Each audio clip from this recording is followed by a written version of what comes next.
All right, back again.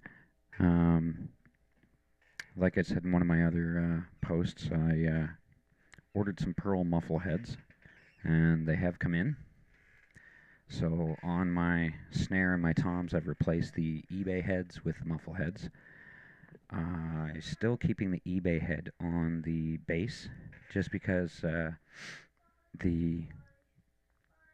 hammer that I have on it is felt, and I've read that with the pearl muffle heads, the felt tends to pull at the head itself a bit, and after a while it'll snap them. So I'll see if the eBay ones tend to hold up a little better than that. Give you an idea of the comparison of look.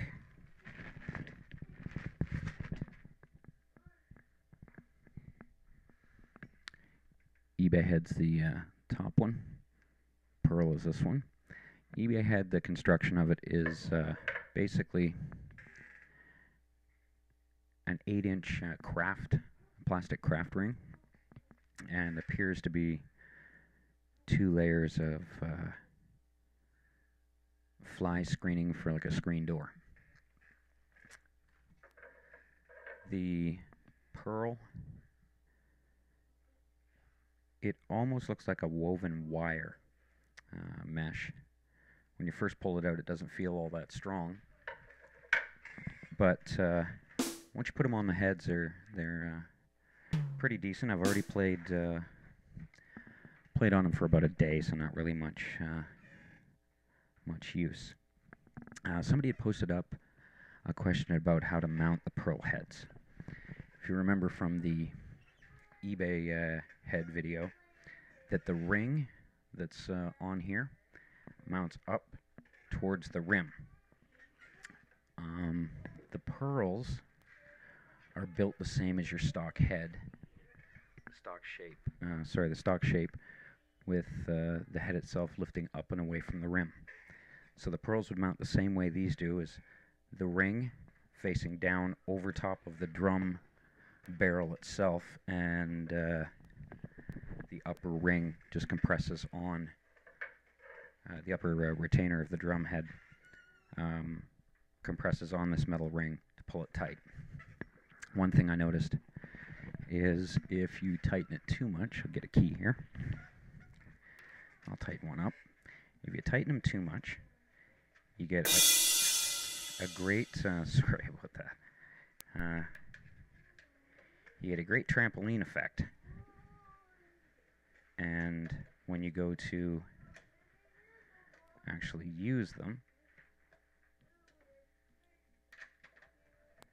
any light drumming such as ghost notes won't happen. Might be tight enough, I'm not sure. But what'll happen is if you try, there I am. And you can hear it sounds like a little metallic trampoline. That's exactly what's happening. You're bouncing your stick off of the mesh head, but you're not actually activating the trigger underneath. So you have to make sure that they're loose enough that you're contacting the trigger underneath. And I usually do that just by feel. If I can just with the weight of my finger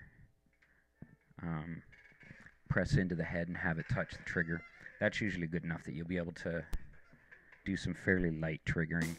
I mean, I'm not triggering or touching here hardly at all, and managing to trigger just fine. Overall impression between the two is price-wise, they're pretty close to being the same.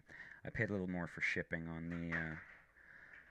the pearls, but for the actual heads themselves, averaging around $5 each, which really isn't bad at all. Downside of the pearls, of course, is the kick. If you have a rubber beater or something like that, perfectly fine. Apparently that it doesn't pull at it and tear it.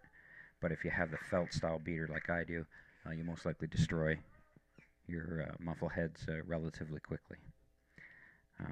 I'll have to update on how durable they are and how long they last. As for sound with the module off, they have about the same sound volume as the eBay heads, but because these are like a metallic mesh, it's a little bit higher pitch. And depending on your wall structure in your house, that's actually a better thing to have, because higher pitch frequencies don't tend to travel as far as lower pitched frequencies. So my wife upstairs says she notices no difference because she really didn't hear the eBay heads upstairs either. So these to her are about the same. So I hope this helps out. If you have any other questions, feel free to post them up, and I'll see if I can help you out. Thanks. Bye.